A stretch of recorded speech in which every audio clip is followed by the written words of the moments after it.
another team profile and projection, and this time it is the Boston Red Sox. You guys voted them as the 21st ranked team going into the 2021 season. In the 2020 season, they went 24-36, which was on pace for a 65-win season. They gave up, I think, on average 6.2 home runs an inning last year. It was an ugly, unfun time. They get their manager back. Who else is coming back and who isn't coming back, Jake? Yeah, I mean, Alex Cora's coming to town. You might see that on the next Christmas holiday album. Jim, they lost a couple familiar names. JBJ is still unsigned as we record this. Maybe he returns and everything is moot, and that would kind of eat bugs right now. Dustin Pedroia retired. Congrats, Petey, former MVP, short king of the world. Short king traded Andrew Benintendi going to the Kansas City Royals that brought some pieces back. And then Colin McHugh, who never actually pitched for them, a couple other pitchers, Robert Stock, friend of the family, good Twitter follow, who they added. Hunter Renfroe, Joms Hunter Renfroe, caught me a Marwin Gonzalez, Garrett Richards, often hurt, often good, Adam Ottavino, friend, Kike, Sex Pistol Hernandez, Franchi Cordero came over in that Benintendi trade. Sawamura comes over from overseas, and Dreesy, Ronaldo Hernandez, not too familiar. A lot of bodies. I don't know what it means, Trev. Man, the more and more I look at who Chaim brought in, I kind of like it. Minus trading away a generational talent in Mookie Betts. That's kind of a big one, though. Flashback. But anyways, let's go over the lineup. How about that? Sound good? I'm gonna have you sub in real quick, Jake. Okay. When I get to the first base, okay? I need you to say this guy's name for me. First, though, catcher position, Christian Vasquez at first base. Jake, who we got? Oh, my God. Bobby Dahlback. Oh, my God. You say that. I love when you say that. It brings me back right there. Bobby Dahlback. Very impressive last year. Second base, newly acquired Kike Hernandez. He's in my book. No big deal. Shortstop, the X-Men. Xander still doing his thing. Third base, babyface Rafael Devers. Left field, Franchi. We got Franchi Cordero manning that big green monster. And then in center field, from the Dodgers acquired for Mookie Betts, Alex Verdugo. Right field, the Yankee killer, Hunter Renfroe. And at DH, our guy, JD Martinez. Big slugger, hoping to have a bounce back year. Jim, what's up with that rotation? Ooh. The rotation's where you get brought back to earth a little bit with the Red Sox, because as you're saying all these names, you're like, damn, okay. And then it's like, all right, Erod's coming back from health scare. Very excited for him to come back. Evaldi, he's like their number 2 until some injuries get cleared up. Taking a risk on Garrett Richards, that his health will be there. His stuff has always been good. They bring back Martin Perez. Chris Sale's injured. He should return mid-season. Tanner Houck. Is that our early settler name? Tanner Houck. No, I don't think Tanner, but I think his dad probably has it. We'll find out his dad's name. Nick Pivetta, Matt Andriese. In the bullpen, you got Matt Barnes, you got Ottavino, Crooked Head Brazier, and Darwinson Hernandez. His dad's name is Darren. Darren Hawk. No, I don't think so. Darrin. Jimmy's not a Darren guy. You're out on Darren. No, I just researched. Like literally, we did the Darren O'Day player profile and projection, and Jake asked me if Darren was an early settler name, and I researched it, and no, Darren got popular in the 50s or something like that. So yeah, Darren does not sound like an early settler. No, it's not. Hawk had a chance at the back end, but it's not there. That's what the Red Sox are rolling out there. I've got a problem with the Red Sox. Here we go. As a Yankee fan, I like too many of the guys on this team.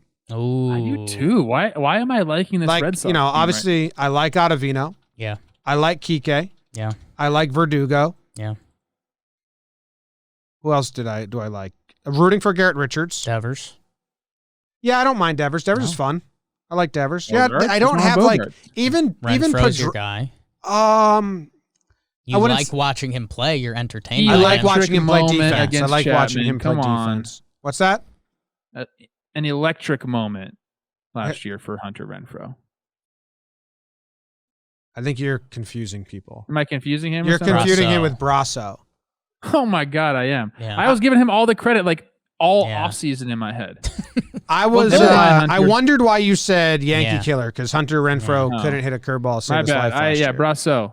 Who follows me on Twitter, so I apologize for that. Okay. Ad. For what? What's Trevor's the ad? Twitter. Oh, okay. It's the ad for Trevor's Twitter. Yeah, follow. Go ahead and follow. The Red Sox can Hey, finish. that hurts. I think the Red Sox can finish third place. I think Ooh. that they could be in a wild card hunt. We've talked about this. For anyone that doesn't listen to the full episodes or you're just picking this up, I'll share my stance on the Red Sox team this year right away. I think they're in a fantastic position. I think it's somewhat relatable to the 2017 Yankees where, you know, you got some guys that you brought over. You're ready to flip them at the deadline if things don't get right. But if somehow this team has a hell of an April and a hell of a May, and you're like, oh, wait, then I think Heim may sprinkle some ads and you have a fun season. I think they're perfect where if you're not good, you didn't need to be. The plan isn't to be amazing this year, and you can make some moves to sprinkle. But I do think they still have enough talent, especially in the lineup, in the infield, to like maybe make a push. That 2017 Yankees team, if they didn't have like a 700 winning percentage in April, they would have traded everyone by the deadline. But instead they went for it. They found themselves a game away from the World Series.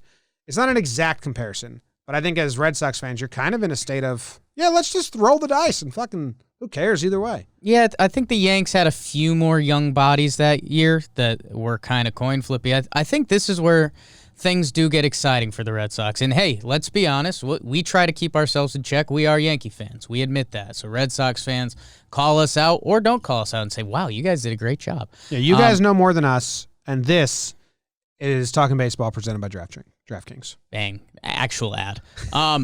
Here's what I'll say. I like doing turkey math, Trev. Turkey math, definition. Kind of putting things together that make sense but maybe don't make sense. If you're the Red Sox, you can say this. We're getting Erod back. That guy's been a staple for us. That guy's a big war pitcher when he's doing it right. He can pitch. I was kind of off the Erod train for a while. He won me over, even as a Yankees fan. So you get an Erod back. You add Garrett Richards. Let's see where the health is at. When that guy's twirling it, he's pretty gross. Trev, you can speak on that a little bit. And as Jimmy mentioned, and I think this is kind of going to be the kingpin of this Red Sox season, is Chris Sale looming. If Chris Sale is on the right path to get back June, July, and he's looking like Chris Sale, one of the best pitchers in baseball when he's doing it, and these Red Sox are in the race. Can JD Martinez turn it on? You know Bogarts is going to hit. You know Devers is going to hit. I mean, that's when this Red Sox team can get excited, and, you know, maybe Mr. Bloom can work some of his magic. So there are fun aspects of it, but they're also kind of thin at especially that second half of the lineup and potentially the rotation to start the year. I'm sorry, I have to share a story. You said Mr. Bloom. We're obviously referring to Heim Bloom, their GM. Orlando. Their new GM. No. I had a teacher in high school named Charlie Bloom. Mr. Bloom. Chuck Bloom? And I swear to you, one time he was writing on the chalkboard, and this kid, who was like a bad kid, took a banana and Okay. and just heaved it at Charlie Bloom and just right in the back of the neck. Oh, nanner to the neck. It was unpeeled? It was so bad, man. Unpeeled? No, it was a full banana. It was just a banana. So did it hit and just whap? Or did it explode? A big thud. It opened a little bit and then dropped to the floor. And it was, That's huge. If you're a kid at home and you want to do the Bloom, same though. thing, peel it a little and throw it at the blackboard. That's funnier. Shout out. DraftKings, Mr. Bloom. Anyways, Charlie Bloom shout out on Talkin Baseball. Love that. But look, I'm kind of falling in love with this team I'm not falling in love. But my favorite segment that we do on these TPPs is ceiling and floor. Mm-hmm. Yeah. The ceiling for them is second in the division. Yeah, It is. We have not been able to say that yet. It's a possibility. It's still very unlikely. I'll say no on that. If it's a possibility, that means it's a ceiling. So much would have to go wrong with the Rays and Jays. Well, so much would have to go right with the Red Sox, like you're talking about. When I look at the I rotation, forgot about James, the you Jays altogether. No. I think the ceiling for me is number 2, and I'll tell you why. Okay. I'm going to give you a reason why. Give me a reason Okay. why. You like the lineup. I think everybody likes the lineup. I think they can Top half play of the with lineup. anybody. It's a top heavy infield. lineup, but good enough, especially if JD Martinez can return to form. Okay? I like the lineup. You're talking about the pitchers. He was sad. What have we seen go on throughout the league? Okay, Baseball. there are teams Everyone's that can doing it. take average pitchers and turn them into elite pitchers. We've seen it all over the place. Are the Red Sox that? I don't know. But can they turn a guy like Garrett Richards with plus stuff when he's right and get Nathan Eovaldi kind of back? And then a guy like Nick Pivetta. And I've been down on Nick Pivetta, but I have heard many talent evaluators talk about how high his ceiling is. So can you unlock some of these guys? And then, boom, middle of July, whenever he returns, Chris Sale comes back. And if he can be that, there's a chance that rotation ends up being pretty damn good. It's just a lot. It's a lot, but it can happen. I'm not as down on these Red Sox as I thought I would be. How about that? I think that the Red Sox the players are going to have to force management's hands for them to buy in on trying to win this season. The books are almost empty, and that's what Bloom wants to do. He wants to get as much off so he can restart. That's why he's signing. That's why he's signing. They need pitching, Trev. That's why he's signing 1-year deals, 2-year deals right now, bringing in people on short term. I mean, they have the potential to get. Petey's going to be off the books. He retired, but they still owe him $12 million this year. Then you got Richards. Next year, he can be off the books. Ottavino can be off the books. They can trade Erod. Martin Perez is going to be gone. Vasquez is going to be gone. Marwin Gonzalez is going to be gone. Andresi's money comes off the books. Erod's gone. Barnes is gone. Like, there's potential for Bloom to have so much money to work with next year, and I still think that's what he's most excited about. So if they have an amazing April, if they go like 15-5, then I think that maybe they hope everything else clicks, like you're saying, Trev, and they can buy in. But I do think management is eyeing still money off the books and rebuilding a little more than they are winning. I understand the need pitching, but what I'm saying in my dream scenario, and that's kind of what it is. Scenario. I'm not going to sugarcoat it. There's a lot of things have to be right. But if the pitching overachieves, that's what's going to get them to that ceiling. And they have guys that have the potential to do that. Now, is it going to happen? Look, obviously you don't know. Well, I like some of the guys and what they bring to the table. How about that? Here's what I'll say, Trev. I think the bullpen is where you have to. Again, if you can get Sale on path, again, I think that's just a massive piece for them. What does he look like? The bullpen was a disaster last year. Matt Barnes has been solid. Ottavino comes over. We like Ottavino in a biased way, but he also can be gross. Northeastern University guy, so maybe he finds it again. Does Brazier bounce back? Sawamura, don't have the scouting report. Darwinson can do some gross stuff as a lefty. So if they can find a little piecemeal bullpen, you're always going to hit at Fenway. Plus, Verdugo's nasty.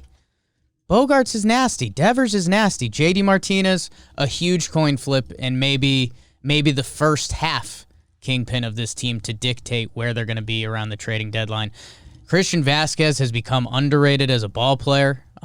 He leads that team defensively, offensively. He's been very solid. I hope they bring JBJ back. Maybe I'll look good by the time this comes out because it seems like they're one short in the outfield, but they also have a lot of flexibility between Kike and Marwin. I mean, those are two guys, two very versatile pieces that can move around a lot, and then you see what you got in Bobby Dahlback. You see what you got in the Ice Horse Chavis. Because, right now that second half of that lineup doesn't do much for me. We didn't even talk about him, the Ice Horse.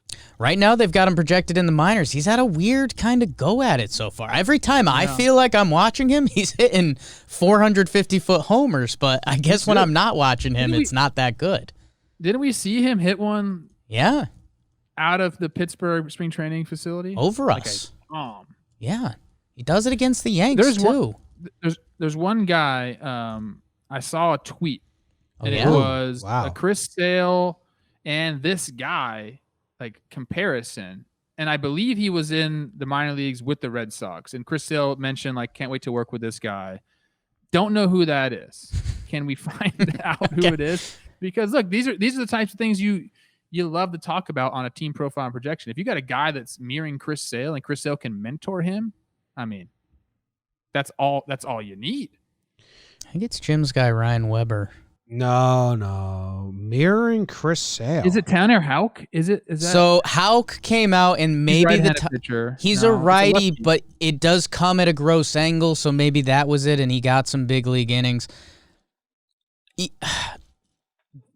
Theme of this season, where teams getting innings from, and that's got to be the Red Sox concern. And like we've spun it in a positive way so far. If this Red Sox team gets off to a funky start, I don't think there's any coming back.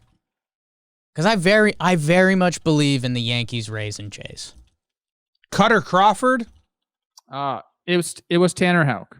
Okay. He throws from a gross angle. He had a nice start against the Yanks. Pitching Ninja flipped him to be a lefty and then overlaid it with Chris Sale, and it's like the exact same thing. So Chris Sale says he definitely showed up and did the damn thing. He wants to work with him. So, Huge. Got to have guys come up if you want to compete. Got to have faith. Anything else we need to talk about this Red Sox team? The prospects, I mean, we talked about Dahlbeck. The other guys seem a year or two away. Jeter Downs was another piece in that, in the Mookie trade. Connor Wong. Josh Winkowski. He moved around a couple times this offseason. Jim, I don't know. I got the Tanner Hawk thing up, Jake, right here. Yeah. It's very cool. Hey, Jim, and look, this guy pitched last year. 3 games. Yeah. Who, Tanner? Yeah. 3 games, 17 innings. He dropped dick against the Yanks. 21 strikeouts. I mean, he did it. So, look, if you're looking for rotation help, and you got these guys that could refine their form, but you got a young guy that's he's doing it. Are we a little upset that there's another pitcher named Tanner in the league, and his last name is very similar to Rourke? Tanner Hawk, Tanner Rourke. It's kind of confusing. No. Both in the NL East. Both in the AL East. Names are also very different, so no. Not very different. Houck and Rourke. Both have Tanner, Very first good. name. As similar first names as you can get. We've moved on from the first name. The last name, the vowel in the middle with a K at the end. Short, 1 syllable. I mean, very different would be like Williamson and Rourke. You're going to love this, Jim. Yeah? Early settler name, Tanner Houck, kind of. Maybe not Tanner, but you like This is Houck as where an we early started. settler Didn't name. we He's just do from- We that? started Didn't the episode We with started the this. episode with We that. looked I up know, his but he's dad's from, name. I know, I'm saying this. He's from a place called Collinsville, Illinois, like Colony. Collinsville is the early settler town name. A lot of towns are early settlers because that's how they got settled. We're there. Early. This is where we're at right now. But look, I love this Boston Red Sox team, and I don't even care if we're starting the segment right now. I'm picking the over. I don't care what it is. Re-sign JBJ. But if JBJ wants a 4-year deal, or they're not. He wanted like a 6-year. Cool, dude. Trevor Rosenthal wanted a 4-year. He signed for 1. Well, he's getting Want paid and 3 years need. in a row, though. What does that? That's for another time. Hey, Red Sox, you might think this is tongue-in-cheek. Be good. It's good for baseball. Makes Yankees-Red Sox games more fun. Be good. Good. All right. Mess with the Jays, actually. Yeah. Fuck them up. All right. The Max's fun stat DraftKings. for the Red Sox is among the pitchers with the most downward movement on their fastballs in 2020, the Red Sox had 3 pitchers in the top 10. Tanner Hawk, not Rourke. Hawk. Dylan Covey and Marcus Walden. And 6 in the top 25, Mike Kickham, Zach Godley, and Chris Mazza. No other team had more than 2 pitchers in the top 25. So does that tell us that the pitching coach in the minor league system is teaching them or loves sinkers, downward They were movement? Trying to lose last year. They're trying to lose last year, so they just The threw a sinking bunch. fastball's out. It's all about the... No, you're behind, bro. The sinking fastball is back now. Not Yes, for it the is. pitchers we just mentioned. Maybe Houck. Let me tell you something. It's back. Got to stay one step ahead of everyone, Jake. Come on. It's You're better not than back for Mike Kickham, Zach Godley, and Chris Mazza. that. It's back for my boy. Am I the first guy in the Tanner Houck? I think that's how you say his name. Train. Well, his dad's a big fan, so you're going to have That's to step true. in Okay. line behind him. Besides his family, I'm in on this team. I'm in on him. DraftKings has the over-under at 80.5. 500 season. Over. Going under. They got to play the NL East. They got to play the AL East, and I don't think management is prioritizing a winning season over rebuilding and reshuffling and getting money off the books. I think they have the talent to go over, so I just think there's a lot of obstacles in their way, so I'm taking the under. Whoa! Holy smokes, Jake. You don't get to make your pick.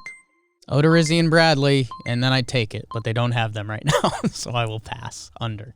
They get Odo, I take the over, because I think it's right around there. Yeah. Good line by DraftKings. Good line. DraftKings. That's the Red Sox episode. Jeter Downs coming. Mr. Bloom, banana neck, under. Did Trev say he went down on Nick Pivetta mid-show? Big Dick Nick. That's not true. The penis or the going down thing? I think he went down, confirming not a big dick.